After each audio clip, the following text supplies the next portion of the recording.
Sejam bem-vindos ao Mentes que Brilham. Estamos de regresso para mais uma temporada dedicada à ciência e investigação, para lhe dar a conhecer o que de melhor se faz em Portugal. A inovação, os cientistas, as mais recentes pesquisas em diversas áreas, nomeadamente a ciência feita na região norte. Hoje vamos conhecer o trabalho de uma investigadora da Universidade do Minho que recebeu um prémio internacional na área da medicina regenerativa. E na segunda parte do nosso programa falamos de uma equipa portuguesa que associou o excesso de restos de células no sangue a doentes com asma. Mas para já, a minha primeira convidada, a cientista Manuela Gomes, da Universidade do Minho, e que foi distinguida por um trabalho com materiais para substituição de tecidos do corpo humano em caso de doença ou acidente. Agradeço desde já a vinda até aqui ao Porto Canal, nesta nova estreia da temporada do Mentes que Brilham. Falamos de um prémio carreira de jovem cientista, mas no fundo o seu percurso já é um percurso considerável, se me permite a opinião. Falando um pouco desta investigação, pelo que percebi, é uma espécie de interface entre o desenvolvimento de materiais e a sua combinação com células, de forma a criar uma substituição de tecidos. É assim? Exatamente. Antes de mais, boa noite também, agradeço o convite.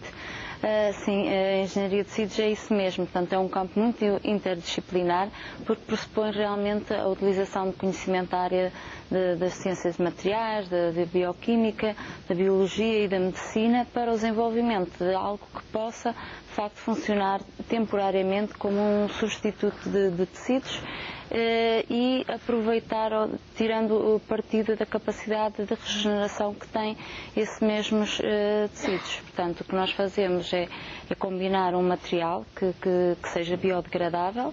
Que tipo de material? A particularidade do nosso grupo é precisamente o facto de nós tentarmos utilizar materiais de origem natural, principalmente polímeros plásticos, com uma designação comum de origem natural, por exemplo, que são extraídos de algas ou de plantas, como o amido de milho, por exemplo, que foi um dos materiais com que nós começámos a trabalhar logo que o grupo se formou, digamos assim, e sei lá, de muitas outras origens, e depois processá-los em diferentes formatos, com diferentes propriedades, para depois terem realmente essas características, várias características que são fundamentais para nós os podermos combinar com células, que podem ser também obtidas de várias fontes. Nós geralmente trabalhamos com células estaminais, ou seja, células que ainda não estão diferenciadas, e depois, combinando-as com esses materiais e cultivando-as em condições adequadas, nós conseguimos que essas células se diferenciem no tipo de células do tecido que nós queremos formar, digamos assim, ou do substituto de tecido que nós queremos formar. Quando me fala em materiais naturais, podemos pensar no sentido da rejeição ou não por parte do organismo? É pensar nessa vantagem, se é que há? Sim, há vantagens nessa perspectiva. Portanto, nós, de origem natural, pode ser visto de duas formas. Muitas vezes se falou mais no início, porque era um bocado estranho quando nós aparecíamos às vezes nas conferências a falar de materiais polímeros de origem natural, porque havia o risco, precisamente por algumas moléculas serem parecidas com o que existe no nosso próprio organismo, por exemplo, eles serem mais facilmente reconhecidos, e isso poderia levantar problemas em termos de rejeição imunológica. Por outro lado, sendo naturais, não são exatamente iguais, e isso significa que à partida há certas características que podem ser benéficas, e por isso é que nós dizemos muitas vezes que tentamos também desenvolver materiais por estratégia biomiméticos, no sentido de mimetizar processos e a composição que ocorre nos nossos próprios tecidos, de forma a tentarmos que seja o mais parecido e que esses materiais consigam desempenhar funções idênticas à que desempenham os tecidos. Quando combinados com as células só por si, a função seria diferente. A nossa estratégia específica é a combinação desses materiais com células e de obtermos estes materiais híbridos, no fundo, que têm uma componente biológica e uma componente sintética, mas é aí que nós achamos que está, de facto, a resposta para desenvolvermos terapias que possam funcionar e e proporcionar melhores soluções para problemas que existem atualmente. Mas não falamos de todo o tipo de tecidos, segundo percebi, principalmente a cartilagem, os tendões, os ligamentos. Sim, quer dizer, a engenharia de tecidos pode-se aplicar a praticamente todos os tecidos, ou é estudada com esse objetivo. No nosso grupo é que nós focamos essencialmente em tecidos do sistema musculoesquelético, mais concretamente o osso e cartilagem durante muito tempo foram o foco, digamos assim, do nosso grupo. Mais recentemente temos trabalhado também com tendão, também a engenharia de tecidos de pele, mas ainda muito à volta disto. Também temos que focar, porque senão também são demasiados assuntos para abordar, já é complicado. Se nós pensarmos só no próprio corpo humano, nós temos o sistema esquelético é imenso, não é? Há inúmeras aplicações e estas tecnologias que quando desenvolvemos têm que ser muito direcionadas e muito focalizadas no tecido e na própria localização dentro do mesmo tecido. Falámos no osso, o que nós desenvolvemos para um osso longo, por exemplo, um osso que requer o que é mais solicitado mecanicamente, por esforço que nós fazemos na nossa atividade diária, é diferente do que nós precisamos para substituir um defeito noutro osso que não tenha as mesmas exigências, digamos assim. Claro. E quando falamos aplicáveis a casos de doenças como por exemplo a osteoporose e quando falamos dos ossos, mas também os tumores, foi um aspecto que me chamou a atenção. Sim, nós falamos de todo tipo de problemas que possam ocorrer pela necessidade de substituir porções significativas do tecido. Isso pode ocorrer em doenças, obviamente doentes que têm a osteoporose são mais suscetíveis a fraturas e a danificações de dimensão grande. Eu falo nas dimensões porque, como disse no início, os tecidos, e concretamente o osso, têm uma capacidade de regeneração, mas é limitada, e é limitada muitas vezes pelo tamanho do próprio defeito, digamos assim, que ocorre. E o osteoporose pode ser um caso pelo facto das pessoas sofrerem fraturas, ok? Não vamos tratar diretamente a osteoporose, claro. Não é esse o nosso objetivo. O caso dos tumores ocorre, por exemplo, quando é realmente necessário remover massas tumorais significativas e em que depois é necessário resolver o problema do tecido que fica em falta.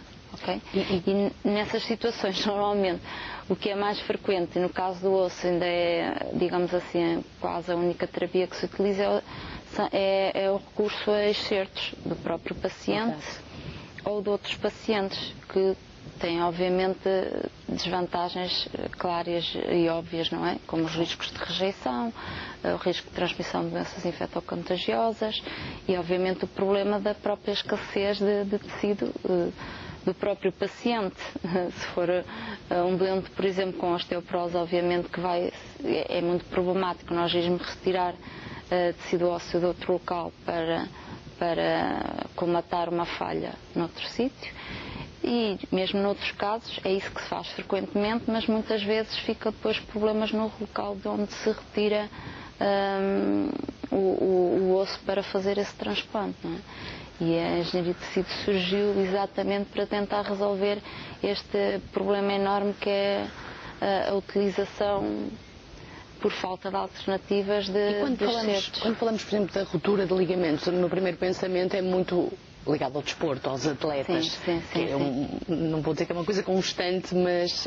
sim, é muito frequente, sim, tendões e ligamentos, sim. E também, mais uma vez, em muitas dessas situações, recorre-se à utilização, eu diria, talvez os médicos não concordem comigo, ortopedistas, mas eu diria exagerada, de autoexcertos dos pacientes. E é realmente muito frequente isso, e claro que é uma solução para os médicos à partida que funciona, mas que obviamente deixa outros problemas nos próprios pacientes. Ainda por cima, se estamos a falar de ligamentos e tendões, são tecidos que não têm uma capacidade de regeneração nem sequer tão boa como o osso, por exemplo, que são tecidos mais avasculares e por isso não têm essa mesma capacidade. E, portanto, Eu acho que qualquer pessoa que passa algum tempo num bloco de cirurgia, por exemplo, de ortopedia, percebe perfeitamente do que é que eu estou a falar, que há realmente uma grande necessidade de desenvolver terapias alternativas a essa utilização dos certos. Falávamos logo no início da nossa conversa, no fundo, a engenharia associada à medicina. Na sua opinião, pela sua experiência, a ciência é cada vez mais isto, uma mistura de áreas? Sem dúvida, sim, sem dúvida nenhuma.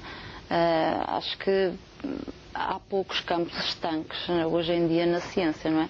Penso que a engenharia de tecidos é realmente um exemplo é impossível mesmo fazer sem esta combinação de conhecimentos e de experiências de diferentes campos. E acho que tem evoluído muito, até mais nos últimos anos, precisamente por haver cada vez mais interesse, por exemplo, da parte dos médicos. Começou por ser da parte dos médicos, começou por ser algo que estavam mais envolvidos cientistas de materiais, engenheiros de materiais, como é até o meu caso, que fomos adquirindo algum conhecimento de outras áreas, mas cada vez mais há o envolvimento de pessoas com outras formações científicas e concretamente também dos médicos, que é muito, muito importante para nós realmente produzirmos avanços significativos. Estamos mesmo na reta final, mas eu queria aproveitar a sua presença. Ao longo da nossa conversa falou do grupo. É fundadora e vice-diretora do grupo 3Bs, que é um dos grupos mais conceituados a nível de investigação, nomeadamente aqui no Norte. Num ano marcado, se quiser responder, pelos cortes, pela contenção, na sua opinião, está em risco a ciência em Portugal? Com certeza que sim. Com certeza que sim. Acho que eu queria só corrigir, eu não sou fundadora do grupo, eu sou cofundadora do grupo. O fundador do grupo é o professor Rui Reis, que é o diretor do grupo. Mas de facto, nós podemos dizer que nós estamos numa situação mais ou menos confortável a nível de financiamento, especificamente, porque, como disse, realmente somos um grupo já de renome, somos um grupo que construímos com o nosso próprio esforço e com essa capacidade de ir buscar financiamento exterior, e isso neste momento é uma vantagem porque não estamos tão dependentes do financiamento nacional, digamos assim, ou não estamos de todo dependentes disso, mas estamos obviamente dependentes e há muitas coisas em risco por causa de algumas políticas e de algumas destes cortes, não é? Porque obviamente nós precisamos que as universidades sejam financiadas para nós podermos fazer a nossa investigação, mesmo que nós tenhamos fundos externos. Nós somos, por exemplo, na universidade, um problema que nós vivemos diariamente, e falo disto porque ainda hoje estivemos a discutir este assunto que é gravíssimo, que os cortes das universidades traduzem-se em outras dificuldades de manuseamento, digamos assim, de dinheiro. Mesmo que nós tenhamos esse dinheiro obtido por fontes externas, financiamento próprio, que nós conseguimos de projetos europeus, há dificuldades imensas, por exemplo, para nós conseguirmos executar esses projetos, dinheiros que nós temos, claro, mas que é difícil por causa das regras e por causa das restrições que estão a ser impostas quase diariamente nos organismos públicos, e isso torna mesmo muito difícil a vida diária de um cientista e de um investigador. É extremamente complicado. Agradeço-lhe a vinda ao Mentes que Brilham, espero tê-la cá mais vezes aqui no Porto Canal. Muito obrigada pelo convite. Quanto a nós, seguimos agora